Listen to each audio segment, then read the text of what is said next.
be a force to contend with, you know.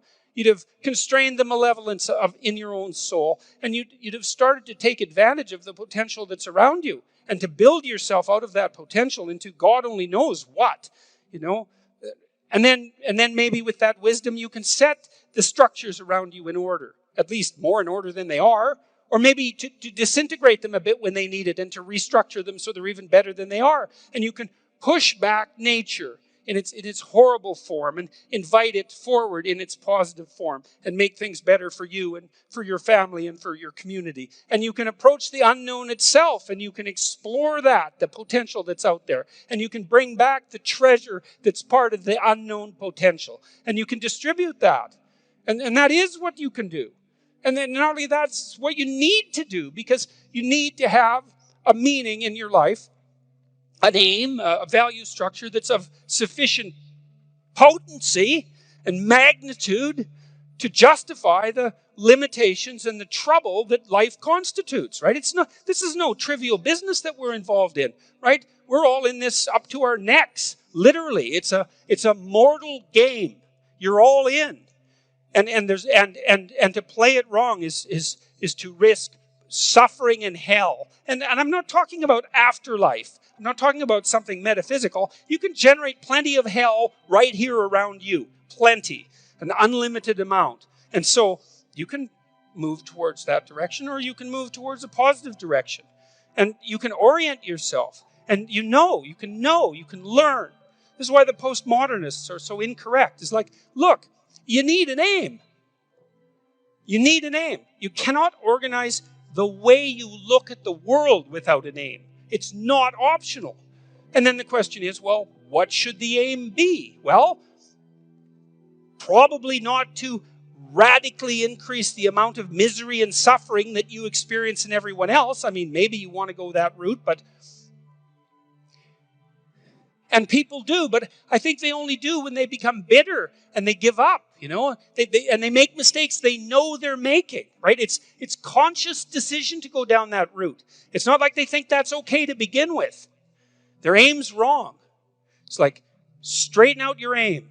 So there's an old idea, this idea of sin. Sin is a word that was derived from a Greek word, hamartia. And hamartia is an archery term, and it means to miss the target. And so you think, well, how can you miss the target? Well, you have no weapon. Well, then you miss the target. You have no target. You have no aim. Well, then you miss the target. You don't pick up your bow. Well, then you miss the target. You don't draw it back. Then you miss the target. You don't practice and miss many times, right? Because you have to do that to develop the skill to hit the target. So you're not willing to take the risk to miss. You do none of that. And so you miss the target. And that's the sin. And then you miss your life. And then what happens around you is that, well, there's far more hell than there has to be, and there's much less heaven than there could be. And it's on you. And that's part of your, what would you say, your divine value, let's say, that sets you aside along with everyone else as something, someone, some being that even the law itself has to respect intrinsically.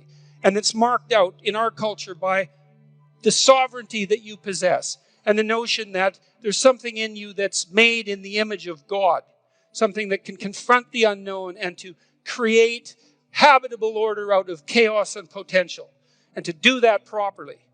And that's all true as far as I can tell.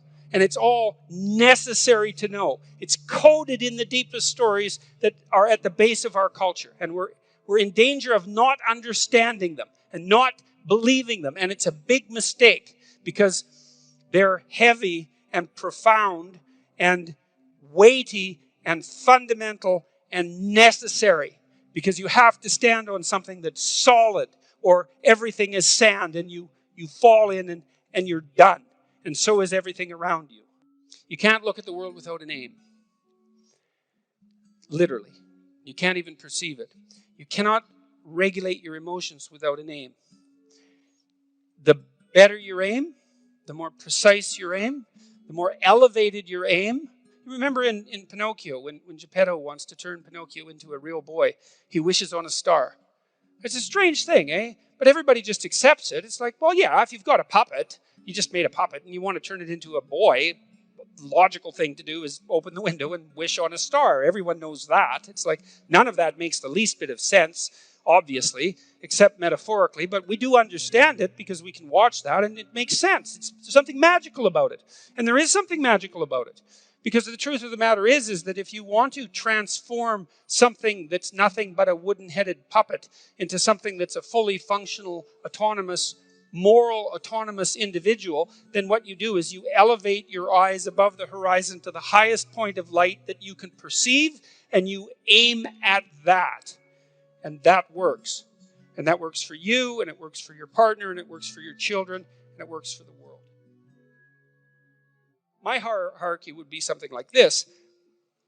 I type letters, I type words, phrases, sentences, paragraphs. I sequence the paragraphs, I make chapters, I write books. It's all coherently laid out towards some higher order aim, all of that.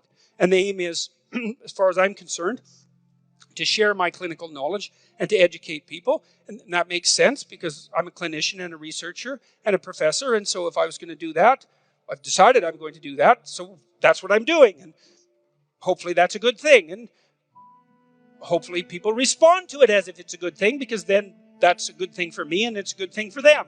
And so that seems to be like the very definition of a good thing.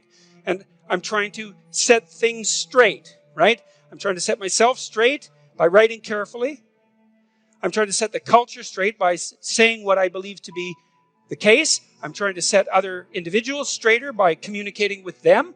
I'm trying to ensure that we can live more harmoniously in our culture and in the world. And you think, well, those are good things to have at the outermost reaches of your value hierarchy.